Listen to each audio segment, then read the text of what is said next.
ముద్దాయి ఆస్తి అంతస్తు బలం బలగం పరపతి అన్నీ ఉన్నవాడు. బెయిల్ మీద బయటికి వెళ్తే సాక్షుల్ని తారుమారు చేసే అవకాశం ఉంది. రుజువు చేసే అవకాశం ఉంది. కానీ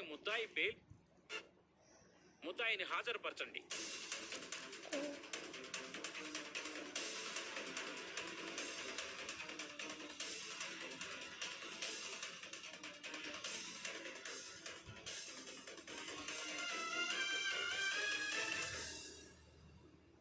రాజ్, ఏంట్రా ఇదంతా? మహారాజులో ఉండేవాడివి, ఇలా అయిపోయావేంటి? నీకుని ఇక్కడ మేము, ఇంట్లో మీ తాతయ్య నానమ్మ అందరం భయంతో బ్రతుకుతున్నావురా.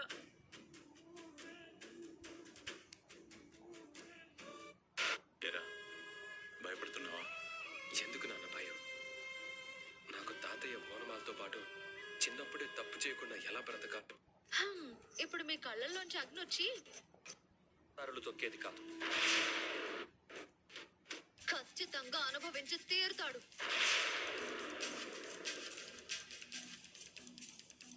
నువ్వెంత నాటకవాడినా నిజమే గెలుస్తుందా నమిక?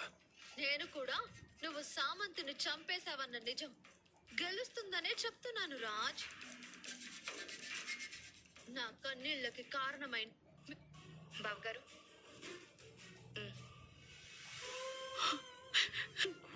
నాకేమీ కాదు, నేను వచ్చేస్తాను. కళావతి చూసుకో.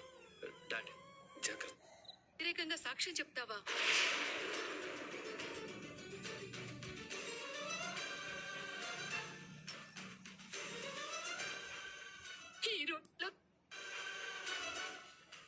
నేను ముందు నుంచి చెప్తూనే ఉన్నాను, వీళ్ళ ఫ్యామిలీ తేడా.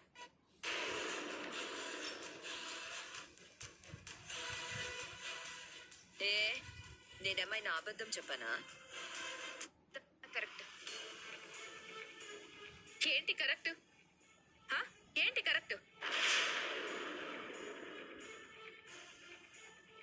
నువ్వేమో చేయని మర్డర్ని రాజు మీద వేసి అరెస్ట్ చేసేసావు. భర్తకి సపోర్ట్ చేయాల్సిన భార్యేమో అంత వివేకం విచక్షణ లేకుండా బతుకుతున్నావా? నేను కోర్టులో అబద్ధం చెప్తే తప్పు, కానీ నిజం చెప్తే తప్పెలా అవుతుంది? దిగొచ్చిందండి నిజాలు చెప్పడానికి. హరిశ్చంద్రుడి రక్తం పంచు. రుద్రాణి, అది తప్పు కాదు. మా బావ ఇచ్చిన మాట నిలబెట్టుకోవడం కోసం కావ్య చేసిన ప్రయత్నం అది.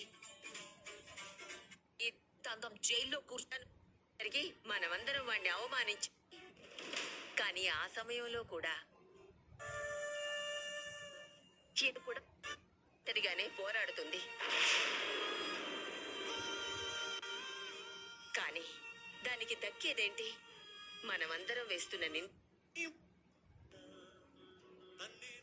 మేడం, మీరెందుకు తీసుకొచ్చారు? మేము తెప్పించి పెట్టేవాళ్ళం కదా. ఆయనకి బయట తినే అలవాటు లేదు, అందుకే తీసుకొచ్చాను.